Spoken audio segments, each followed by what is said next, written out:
When you saw the videotape at my house of yourself at that time, you didn't want to look at it. No. How did you feel when you looked at that child? Well, you see, I'm more mature now. And I have, more discipline in my life. And I see a little, a wild kid that was there that, that's changed and mellowed out over the course of the years.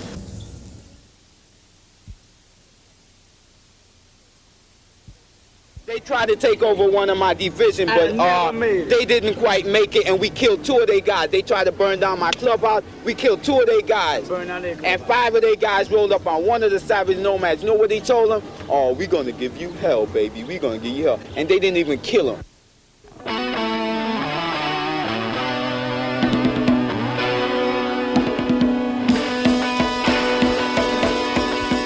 Back then, I had left my home. I was gone from my house for a couple of years. I was running in the streets.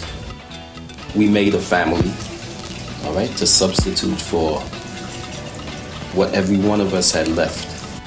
We weren't accepted. We used to blow people's minds, you know what I'm saying, with the stuff we used to do because we knew that we weren't accepted. I'm Benji. They call me Black Benji, man. Black Benji, president of Savage Nomads. Yeah. Yeah, where do you come from? St. Thomas. All over. How long have you been here? For about 16 years. A Savage Nomads tough gang? Very so. Yeah. Very much so. How about you? What's your name? Blackie. Blackie? And what's the name of your guys? Savage Skulls. Savage Skulls. Any of the guys belong to both groups? Nah, we're just 2 different cliques. It's the same. It's one clique, but 2 different names. Do you help each other out? Yeah. Definitely.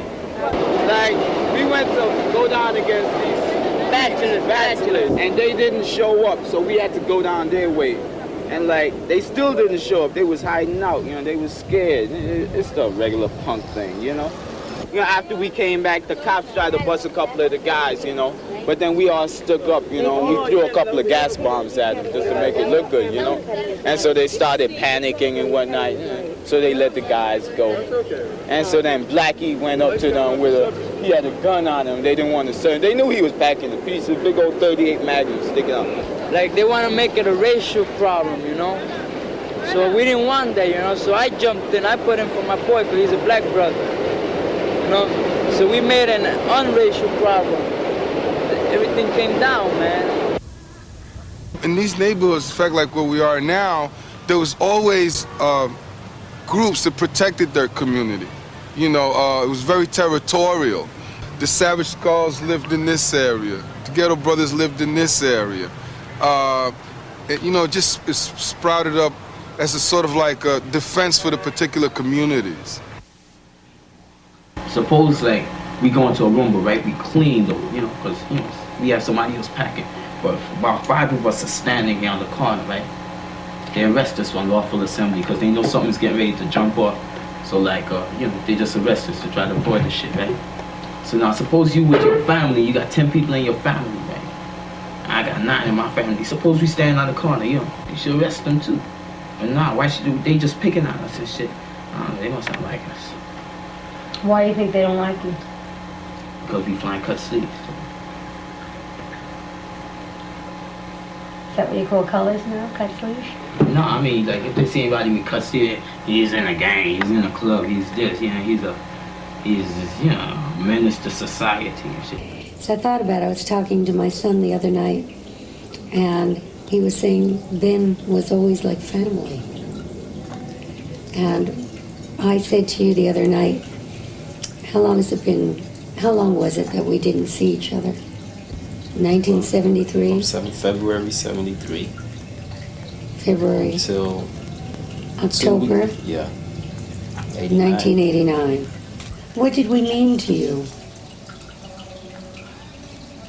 16 years ago, you were a child. How did you perceive us? You accepted us. You gave us a lot of things that we didn't, what I'm saying, what we left the house that, you know what I'm saying, what we didn't have there. You gave What did we give you? What? acceptance, love, you know, trust, goals, Manny, you know, as a teacher, yourself as a teacher, you came up to the Bronx, trusted us, you gave us your hope.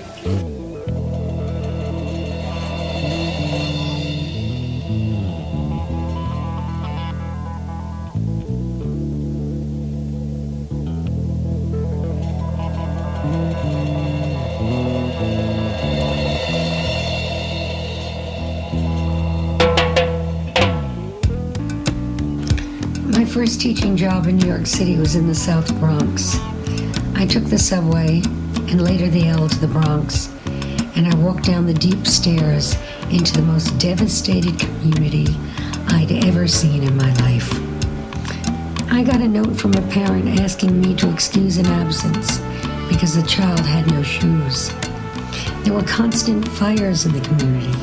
Whenever I asked children to paint pictures of their block, there was always a fire engine, a building burning down. There were always garbage cans with people standing around them, warming their hands over the fires. I began to make the tapes in 1969 because I realized nobody knew anything about the home lives of the children they were teaching. So I thought that because I had the ability to get close to people, and because I was close to some of the kids who were out in the streets, that I would be able to explain to teachers why the educational system failed to meet the needs of certain more independent and very bright students. You married? No, You go to school? no, You got a good education? yes. How? So what grade did you finish? I went up to the 9th grade. Oh, that's not good. That's not good. That's not good. That's not good. But I bet you, my level, my IQ is higher than all three of y'all put Yeah? together. Okay. Why did I quit Why school? I got locked up, right? And after I came out, I tried to get back into school, you know? And so they said, all right, I went into Morris. They said, okay, you gotta shut up. It was night school. I was working, excuse me. Let him finish talking. I was working at the time, so I had to go to night school. See, I made an effort on my part. And so I tried to go back to school and shit, but they said I had to get my old day school record. So when I went back to Clinton, I was lying down on the staircase outside of Clinton on the main entrance because it was real hot on the inside. And so then the school cop came out. He took me inside and tried to arrest me. And so I had to try to explain to him, but he didn't want to listen. So then when I asked the dean knew that I had a purpose of being there, but the cop called him over to the corner and told him they was going to run a little game. He probably needed a bust or something. And so, he busted me. Ever since then, I haven't gone back to school, because I had to use a false name. Because, hey, what was my highest grade? 99s, 98s, 97, and my least was an 85. The same with me. The same. Yeah, I was pretty strong-willed when I was in school. I was, above average. I was in a college-bound program in that school. I was outspoken. I wasn't given to accept everything that, they gave to me. You wouldn't like them if somebody turned around and you had a family and they struck at you or they struck at your family. Well, if I knew I was going to take that chance, I wouldn't have a family. I won't get a family. Right now, you're taking the chance with your own life. Hey, yo, somebody tried to take my life already. He blew his chance, and I took his life. Now he's sorry. You only have one life. And so how did the people in the neighborhood around you regard the savage nomads? Those that knew us, that we had to interact with, they loved us. We used to get up in the mornings, go to their house, drink coffee, eat. They used to bring us food during the day, during the evenings, Those who didn't know us, they saw different people, and, we really didn't care, and we used to do things that would, show them that we didn't care, so they didn't like us, they didn't accept us, Now I'm cutting out because I ain't cutting out no place. I'm going to court tomorrow. And I'm going for sentencing, and I don't think I'll be back. How long do you think you'll be away? I don't know. But I got a gun charge, right? And they wait until the ballistic test come back. to find out, you know, if it has a homicide. If ballistic bring it back and it's hot, and it's gonna go for Supreme. So far, the lawyer kept it down in criminal. And that's good, you know, for a gun charge. You know how, you know, guns being busted with guns. It's bad nowadays. But when you went upstate, you told me that you became involved in legal activities there. Well, you know, I was in, I consider myself in a lot of trouble legally. You know what I'm saying? Bendy's a new pack. Okay. I was, you know, I wanted to assist in my defense. I was assisting in my defense, and I was going to the law library. They would give me cases and citations, and you know, so I got real familiar, and I got, you know, I realized that if I was going to get out of jail, that's what I'd really have to, you know, really get deeply involved in the law. What is that? I'm talking. That's lemon juice. You have to put it in water and put sugar to make lemonade. Drink the milk. Anyway.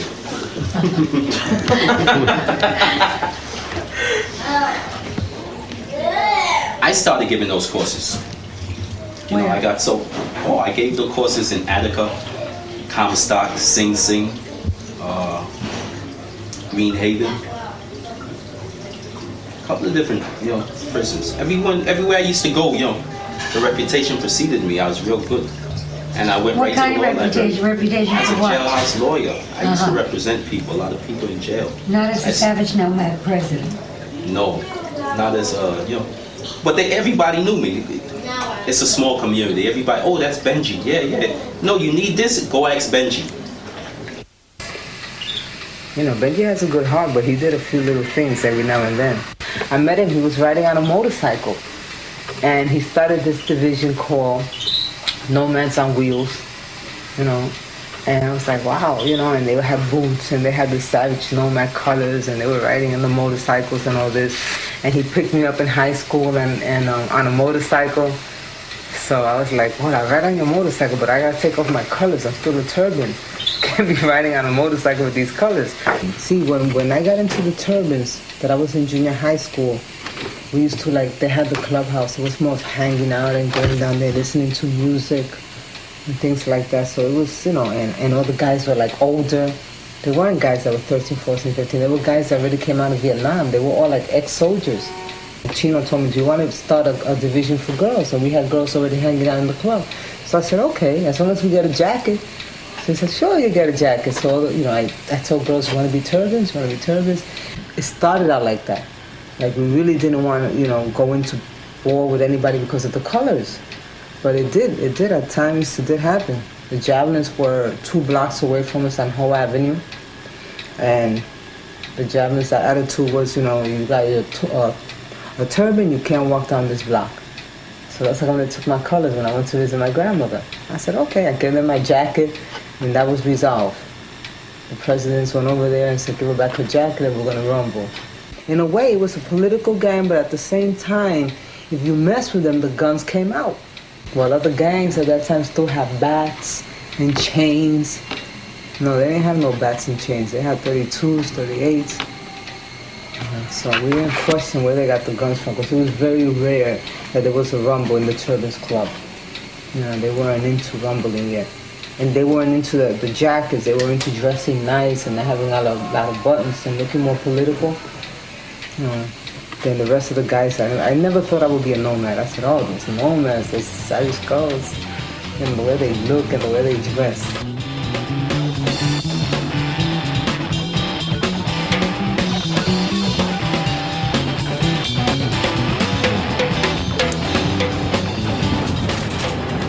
Blackie and myself,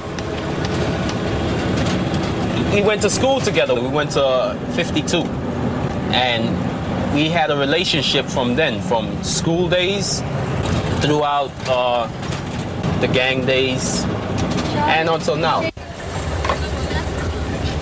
The Savage Skulls, their club, used to be where this lot, where these guys are standing. Their club used to be right there. I got shot right in there. That's where Blackie had his club. You know, that was first division of the Savage Skulls.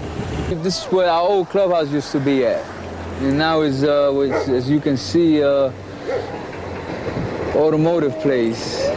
We had close to 25 divisions spread out through all the boroughs. It started out as just personal group hanging, just friends hanging out, and then it got big. And it was just like a family. But then the police started harassing and made it get out of hand. And so then, within the anger, everybody turned to crime. They were always accused of. Well, if we're gonna get accused of this, well, we're gonna do it anyway.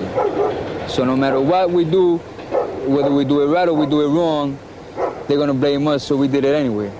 The club got messed up when I got locked up. Everybody that tried to take over the club could not handle it. But you see, Blackie, it takes a certain charisma. I mean, this guy had hundreds of people, who respected him, who would listen to what he had to say, who would be, in total chaos. But when he walked into the room, it was quiet, and the press is here, and we gotta listen.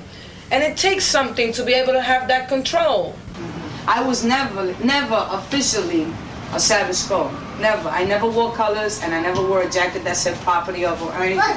But just the fact that I was Blackie's girl, I was a Savage Skull. You understand? And if they went out and had a fight and somebody got killed, I was part of that too. I did every gang activity you can think of. If there was weapons to be carried, I did it. I was an alcoholic when I was like 14 years old. I'd get up at 7 o'clock in the morning and I'd go out there and hustle the quarters in the corner so I can, have my bottle of wine. My son is 16 years old now. When I had him, I was still a little bit, out in the street. Blackie was incarcerated, so I was out here by myself. Oh, God. Who's that? That's me. That's you? China was still the China that you see sitting here. I was never into drugs. I was never into going out there and beating up girls just because they're walking down the block and they're walking down my turf and they're wearing colors. But like I said, it was rough because, I did get shot. And that wasn't an easy thing for me to get shot and get a scar on my body, especially from the Dirty Dozen. I went to the Skulls Club and there was a whole thing. They got hit on. They said that they thought I was the guy. They just saw my colors and they thought they saw Savage Nomad, so they shot me. I don't know. I would never wish that now on anybody to go through things like that.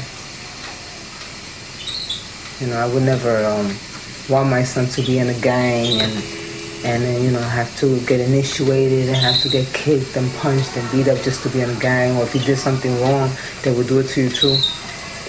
I went to prison, and I tell you I had to go through this program, a violence program in there. They claimed that delinquency was caused by people, men or women, boys, girls, young people, old people, whatever the criminal element. They lost their bond with society. You have to look at where these kids come from, why they do the things they do. You just don't, I don't know how I can get my point across, but you just don't get up in the morning and say, this is what I'm going to do with my life. I'm going to land up in jail for the rest of my life. I'm going to shoot up drugs. No, I think I'll join a gang. Or maybe I'll just prostitute. Or better yet, I'll be a pimp or I'll be a thief. You don't get up and do it. Rita, do you remember Tony? Little Tony, he was one of our Roman kings, and then his brother Big Joe, he took over the Savage Nomads once Benji got locked up. Joe comes from a family of 4 brothers and 1 sister. So far, out of all those brothers, only 1 is left. So, okay, all of them have been shot. The sister died of a drug overdose. And see, this whole family here of 4 brothers and 1 sister come from a family where their mother, she was a gang member too. I think that just surviving has to do with your family influence, okay? Because if your mother's in the gang and then you're in the gang and everybody's in the gang and eventually you're out there doing things what you're not supposed to do, they all wind up in jail.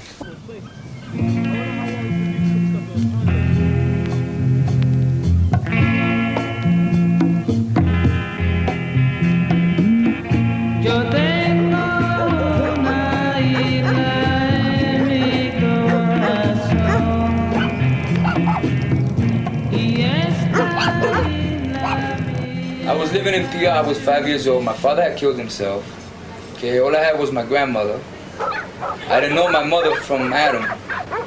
One day I'm in school, you know, on the recreational period, and this lady comes up to me, just snatches me out of the yard, and she says, "You're coming with me, I'm your mother." I said, "You're not my mother, you know, my mother's home, you know, I'm talking about my grandmother." Next thing you know, I'm over here in New York. Don't know what's going on here. They put me in a school, I don't even know English, and that was it. About 6 months later, I was out on the streets. I was running away left and right. When I was up to 8 years old, I was already out in the streets. And from there, I just went and did everything on my own.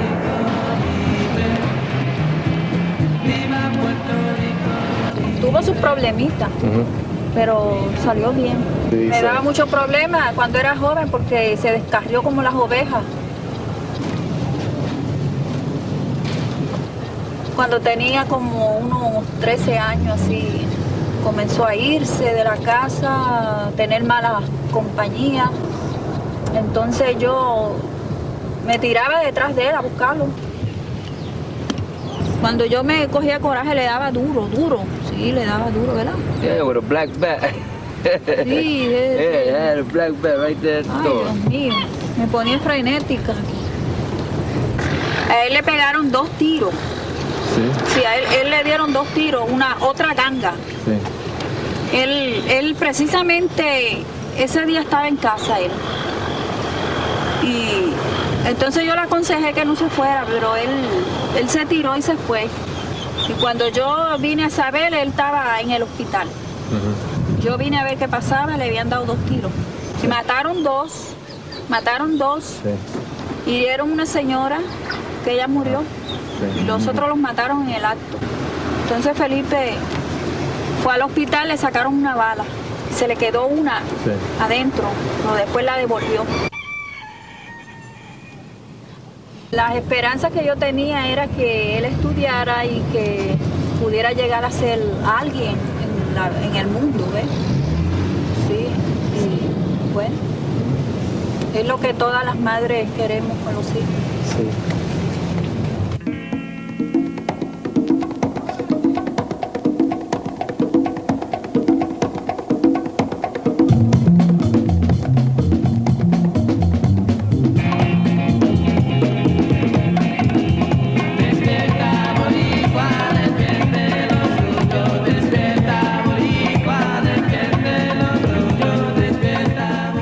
Because you have to know when to get out of it. You have to know how to also grow.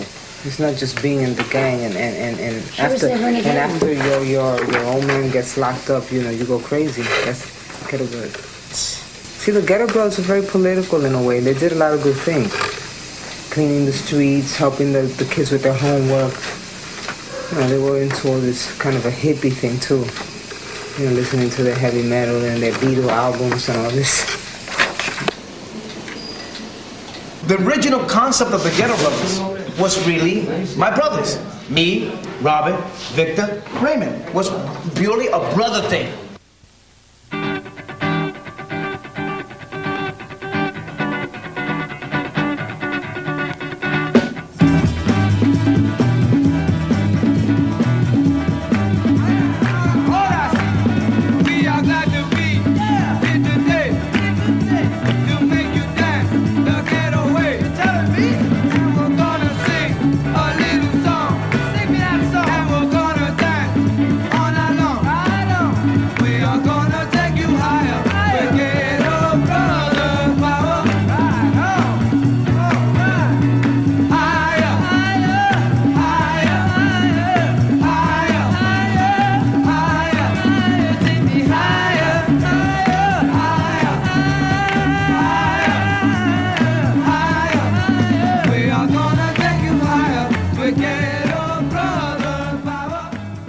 When I worked with colors, I felt tense. There was fear. There was a lot of frustration. You always have to be watching your back. The yarmulke represents to me peace, no frustration, no anger. I was born in Puerto Rico. My great-grandparents came from Asturias, northern Spain. From my mother's side, they came from Old Castillo. That's an old city. All Jews lived there at that time, from there, Toledo, and all these great cities. And they were both families of Maranos. The word Marano in Spanish is a derogatory word. It means pig. these were Jews who were converted to Catholicism because a lot of them didn't want to leave Spain. They became Catholics in the outside, but in their hearts they remained Jews. In the 16th century, many Marano Jews went into Puerto Rico. Benji, we met him here in a synagogue in about, I would say, in the 1970s. I remember that he just came into the synagogue and he presented himself as a Spanish Jew from Barcelona, and he started to daven, and he came in, and the first thing we know, he came with his tallis over his head, and we called him after the Torah. Every Shabbat evening, Friday nights, my father would gather all the brothers and sisters together in the living room, and then we would talk about the Bible. Later on, we got to be aware that he was teaching us Torah. And I said, Pa, it's interesting that we go to church on Sunday, and yet, isn't God's holy day on the Sabbath? He said, shh, don't talk about it. Found out as I was getting older that a lot of this fear was passed down because of the Inquisition, was passed down from family to family. But a lot of them remain with their customs about wearing a prayer shawl. My father never had a prayer shawl. He had a blanket, a white blanket. He wrapped it all around him. And he would go into a little room. And if he didn't have a light on, he would have a little candle. Always with Tanakh in front of him, but mainly reading from the books of Moses. Because he's Spanish, he can walk out in the street. If they talk to him, he answers them in Spanish, and the sign of his muscles is enough to get him in the community. He has no conflict at all in the community. But in his heart, there is the sign. He has the conflict in his heart. He knows in his heart that he's a Jew. And therefore, this mask that he was wearing outside, that get him along in the Spanish neighborhood, he sort of threw off when he got into here. I had colors, but the guys never knew anything about my religious belief, my religious backgrounds. Benji, even the guys found it peculiar that I've never allowed no members of the gang to wear German swastikas on their uniforms. Why? We're supposed to be an outlaw gang. All of us, we gotta look mean. We have the skulls with the swastikas. We never believed that. They never asked why. Some members were suspicious. Benji's too religious. They used to call me the preacher. Because there's a lot of clubs that help just their own friends. They forget about other people who live around us, you know? But we don't think like that. We like to help everybody. You know what? It was a dream that I've always wanted to be accomplished, because I always fantasized of becoming a leader of a great organization. But then I didn't realize that I was the leader of a very gang that caused a lot of destruction, a lot of hurt in people in the community. And as time went on, I started to see myself and say, wait, maybe we can channel all this negative energy into something very positive. We started to change our image from using our hands and hurting people to doing something constructive, like fixing people's cars, fixing people's apartments, painting people's apartments, helping people walking up the block. What's left of the old Ghetto Brother Club is still standing there. When I see that, I get shivers up my spine. Here's where all the major decisions were made during those violent years. We were the type of group that we were internationalized, okay? We believed that there was no boundary. The streets belonged to everybody. Now, the rules that the other gangs was, if you step in a certain community, you had to take off your colors. If you walk in with your colors, you're asking for war. You're not showing respect to this gang's community. When Ghetto Brothers used to do that, we would actually take off our jackets, not to start any rumble. Before we even do that, I'll even talk to the president and let him know the relationship with the Ghetto Brothers doing in the community. We were one of the only groups that they allow us to walk in their community with our colors on, because they knew we represented peace.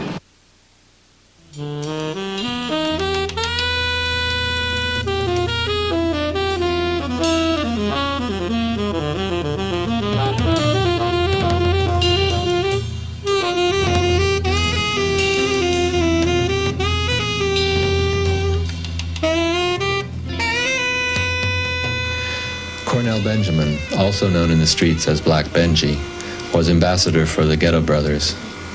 He was beaten to death when he tried to intervene between two other gangs. Instead of retaliating, the Ghetto Brothers convened a peace meeting of all the gangs in the South Bronx at the Boys Club on Hoe Avenue. This event marked a turning point in the history of the gangs as they began to turn away from violence to become a positive force in the community. Black Benji was the third staff leader in the Ghetto Brothers. His job was to make peace with other clubs, bring in the presidents, the vice presidents, and the warlords to our division, let them know what the platform of the Ghetto Brothers is, what do we stand for, and what is our objectives. We came down the stairs, right? And we stopped there, and there was about 13 to 20 of us. And then when we looked down, we seen him. That's when Benji came out, and Benji said, he took a step forward and he said, "Listen, brother, we're here to talk peace." And the guy, he came out and he said, I don't know, he said, "Piece of shit." And he must have took a jump. It looked like he threw a kick, but he must have took a jump to grab a pipe. Black Benji at that time was getting beat up right in the very corner. We found out an hour later, after he was taken to the old Lincoln Hospital, that they killed him. Oh, there were 3 gangs involved. You had 70 Immortals, Black Spades, and the Mongols. And as a result of his death, that's where all the gangs met at the Boys Club. Pressing of the scene. Devise the Ghetto Brothers. Warlord of the Ghetto Brothers. Hey, I would like for the police to leave. Or we got nothing to say.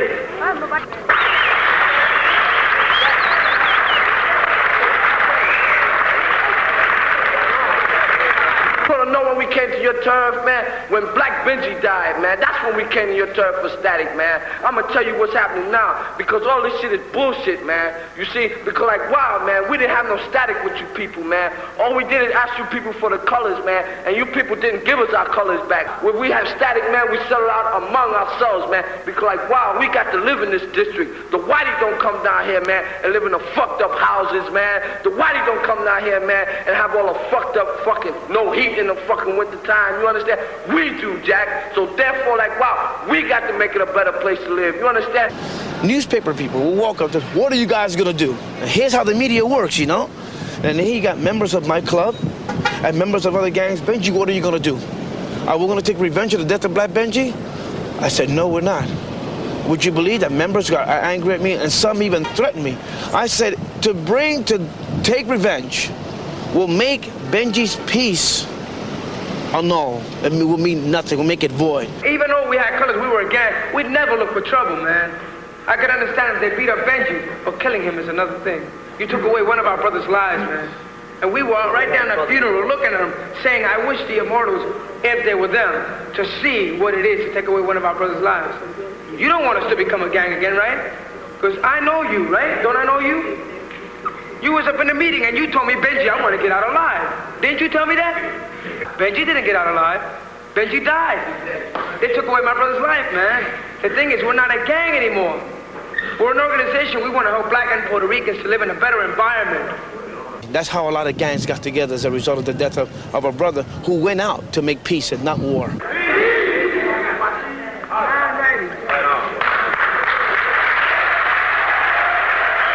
See, somebody brought it up, as why nobody ever got together.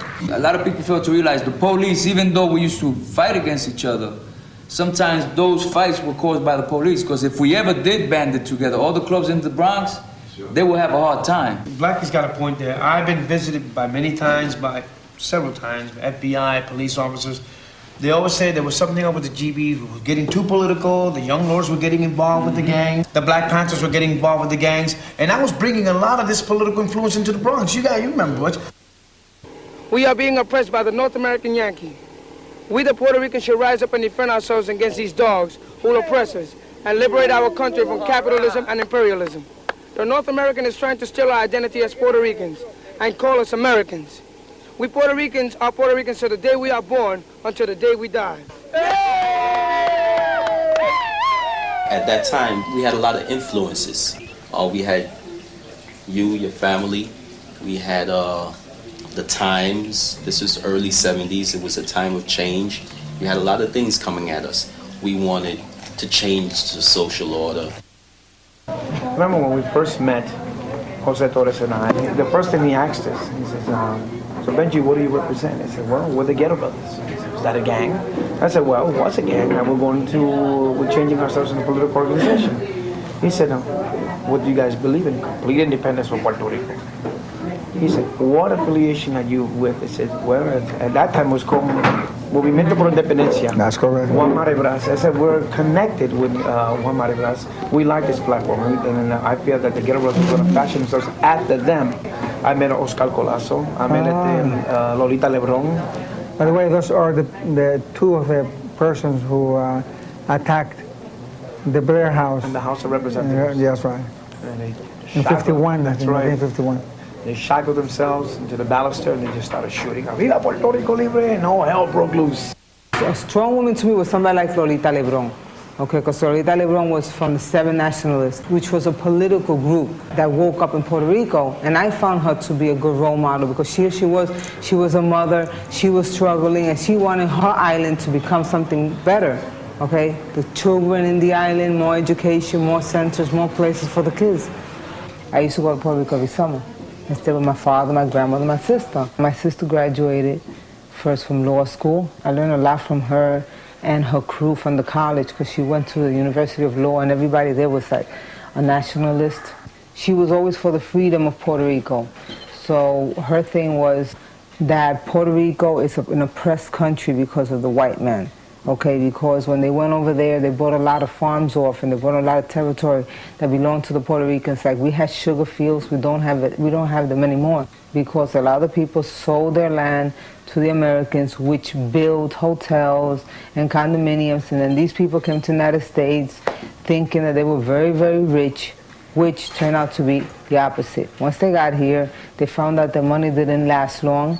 They winded up in the ghettos, which we call barrio, and then finally at the end they had to go to public assistance. And my sister got to go to Cuba, and she met Castro. My father was against that. Over there, that's like being a rebel. My father is very Republican, and my sister, she was a nationalist, so he had a fit. In her room, she had a picture of a Che Guevara, and she had another one, Aviso Campo, and you know, all these things. He just hated it. He just said, oh, put the picture somewhere where nobody sees them from the windows.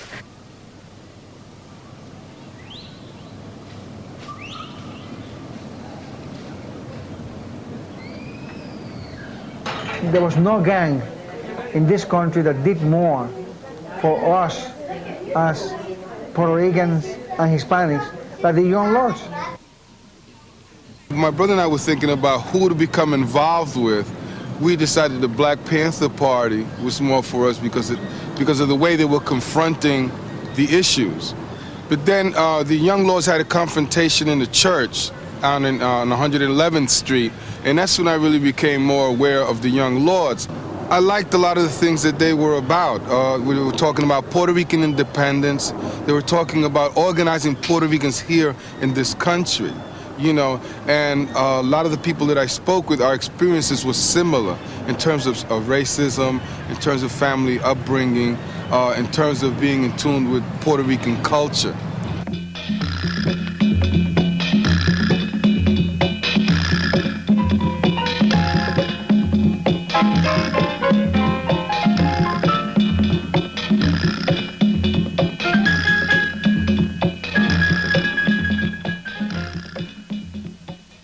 Let's say if we're down here and I look up and I see this whole line of savage skulls. And it was almost like, you know, one of these movies that I've seen, you know, where they depict the Native Americans on their horses lined up, you know, suddenly, and they're all coming down this hill. And they all start coming down towards where we were. And they're like walking in unison again. And again, here's this feeling that's like, you know, like the reinforcements are here. You know, I was under the impression that this was happening for the first time. You know, but I was to find out later that the Young Lords had a lot of extensive connections with a lot of the different gangs, particularly here in the Bronx. At that time, the Young Lords were pretty active. They had taken an X-ray truck. We used to watch the X-ray truck with my little switchblade, my little knife. What we did was that we took the TB truck and parked it in an area where it would be available to the large segment of the community. And the young lords and the gang members, when we did it, we formed a human ring around the TB truck. They were supportive in situations where there was always a strong possibility that the police were going to, quote, vamp on us. I think it was a great moment of education for Puerto Ricans as a whole here in New York. And I think that we mature unbelievably in those 6 or 7 years that the young lords were very active.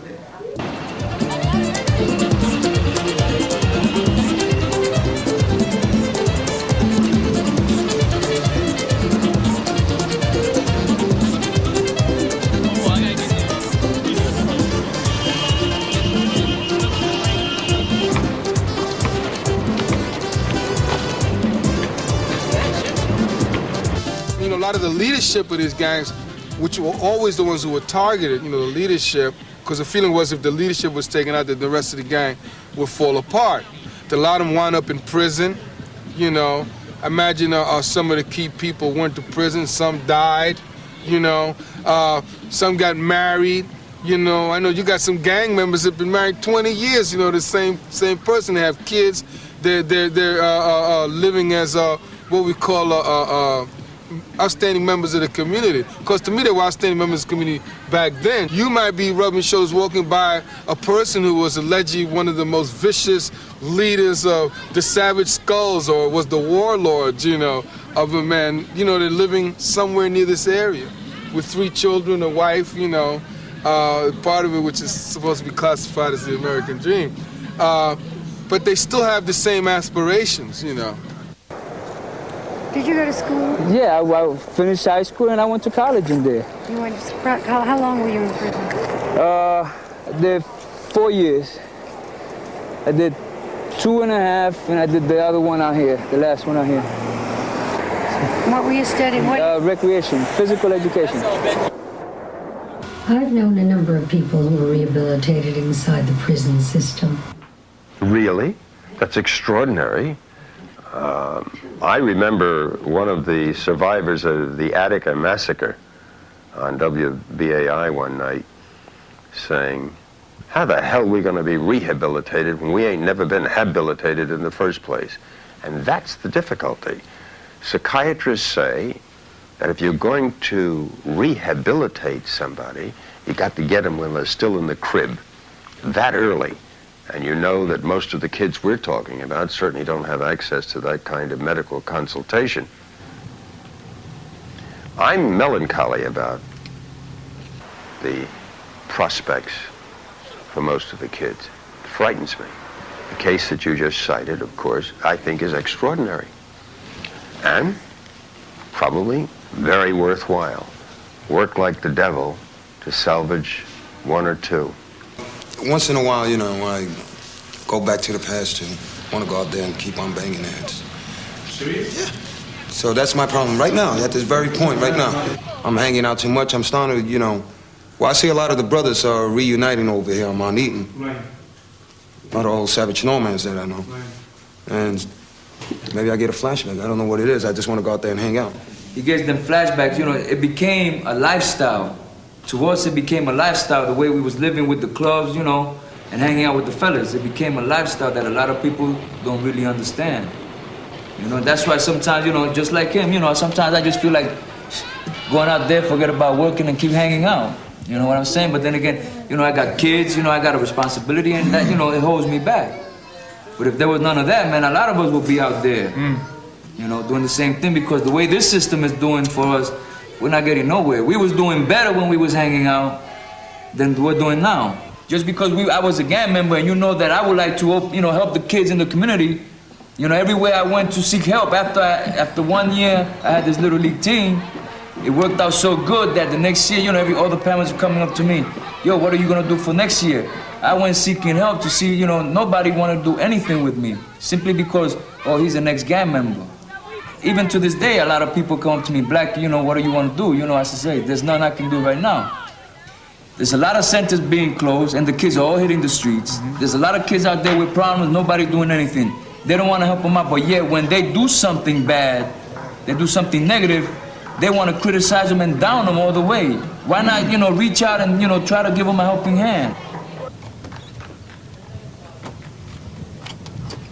Right now here in the site outside, you're missing 2 buildings, which was the city completely tore down because, you know, they felt it was easier. So now what they're doing, instead of tearing them down, they're rebuilding them. I got the kids helping me to load up the old beams so they can get cleared out, so the workers can have room to work. You know, so being that they got, you know, they're not doing anything but just hanging out, so I bring them to help me out, and you know, they make some money too.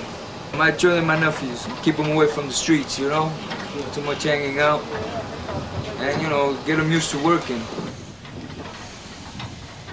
I have in Puerto Rico 5 brothers and sisters from one wife, and my father has 6 from another. And all my sisters and brothers have 1 child. Because they came from a family of 6, and many times they didn't get the clothes they wanted. You know, he wants a brother and sister. I said, oh God. So, you know, and I said, you have a brother and sister, you can't be asking me for $60 sneakers and Bugle Boy pants and things like that. But I give him everything that he wants because he goes to school and he likes his science class, his math class. He brings me back his grades that are good. I put him through Catholic school where I paid his Catholic school. Okay, now he's going to apply for special high school that he wants to go to for animal science. But I went to dental school and I was studying dentistry. I guess some counselor. I don't know, you know these counselors, they try to push these courses on you. I guess that you know, they want more people in. And I was like, dentistry? That was really never me, you know what I mean? To be there all day looking at, helping the dentist and not saying a word because you really can't talk when the dentist is working. It was strange. I was the only Puerto Rican in the whole class. In the whole class. But you know, and then there was another girl that she was Puerto Rican, but she didn't say she would say she was Spaniard. She said, I'm from Spain. And I would say, what part of Spain? I was like, she ain't from Spain, but I guess she felt funny. She felt funny. She said, you know, she felt funny around whites, so she said she was Spaniard. She wouldn't say she was Puerto Rican. So I never had that complex, you know, so I got along fine with everybody and graduated from that program and worked and was bored to death. I said, nah. I want to talk to kids. I want to work with young people or teach or do something, you know, that has to do with my past. And I thought about, I would like to work in Spofford since it's a juvenile correctional facility. So I went to Manhattan Community College, took up mental health, then went to Lehman, took up social work. I live in this community. I live right across the street from Casita Maria. I feel very close to the children and the adults that come here. Casita Maria stands for a house, so this is more like a family, okay? We try to make it like a family community center. You know, people laugh sometimes when you tell them, you know, all I needed was somebody to care. And they're like, yeah, somebody to care. How many times I told you I love you? That's not the type of caring that you're looking for. Our parents, I know his mother and my mother, because my mother was a single parent too, and it was hard for them to deal with us. I had a hard time trying to deal with my kids. It's just that because I went through these hard knocks, I've learned and I've promised myself that I would not do this with my children. Although, if one of my children decides to join a gang, I can understand why. I won't be happy about it and I try to talk him out of it, but I can understand why. Everybody believes that the gangs are all gone. They're not all gone. It's just before it was gangs, cliques, whatever you want to consider us at that time. Now they're posses. Before we used to have our own lifestyle, our own dress style, and our own code. Now they go out there and they dress real nice. You know, they get these expensive coats. You know, if they can't get it, they'll go take it off somebody else. What they do now is that they rip you off for your goose. That's it, you just took the jackets, yeah, right? You got like a nice trench or something, it's brand new, they'll just take it. You just take your trench. One time they were gonna try to take $1 or some money off of him and he told me, I had a bat.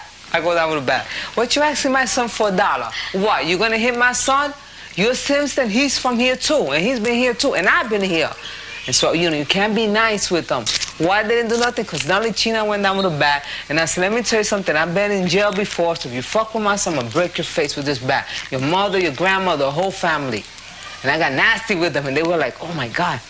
If they have problems with another posse, they could go over there, they could take TOD over there and then fight them. When you're done with TOD, you get a spray can, and you know, you tag up and all that, and you know, you get fame. with people, you know, because you write your names on the wall a lot of times, you know, and a lot of people see them, they'll know, you know, like when it's TOD, they'll know from where we coming from.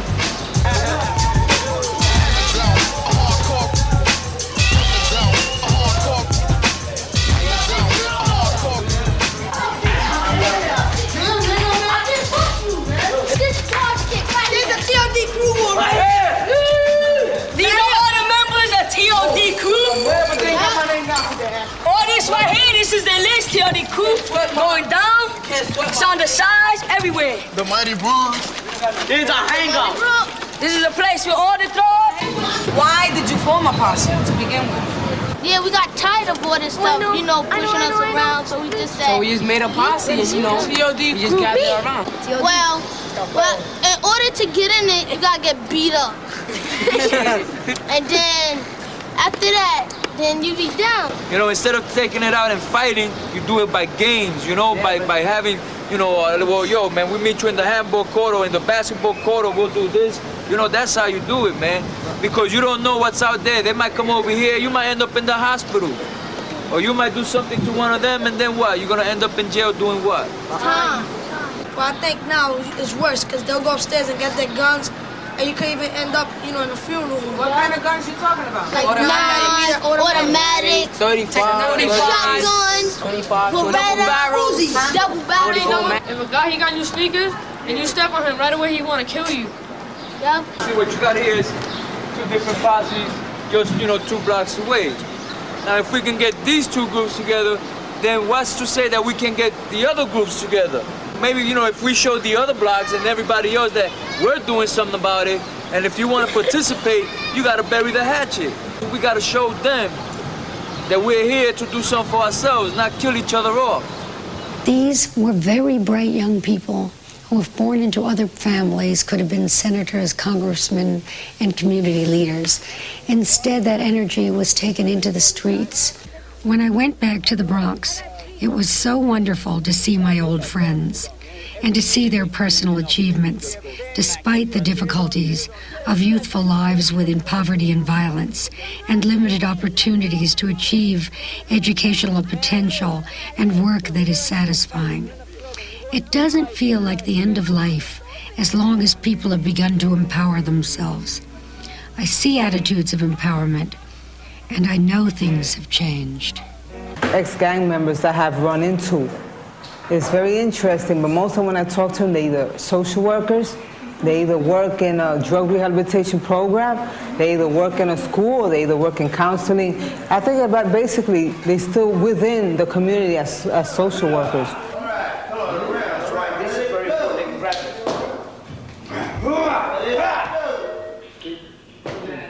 I'm doing my internship now at Bronx, Lebanon, and I'm working with people with AIDS. Sometimes we look at our life and say, you know, gee, I've lived a rotten life, or I've been dealt, you know, a raw deal. But maybe it was given to me so that I can give something back, so that I can be somebody in this world that'll be able to deal with those, you know, who are either going through or have been through what I've been through.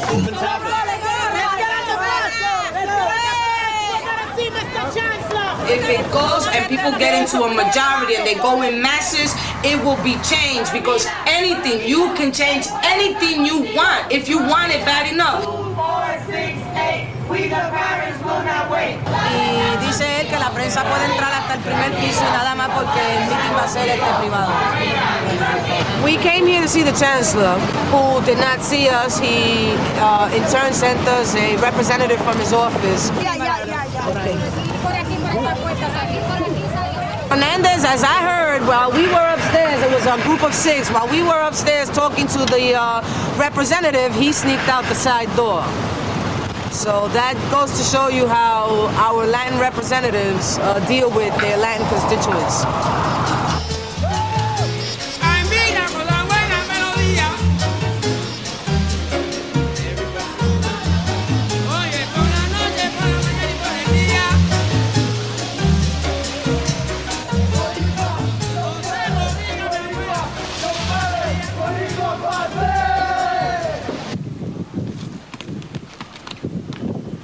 Ever since we broke up the TOD, like last time y'all were here, we were down with TOD.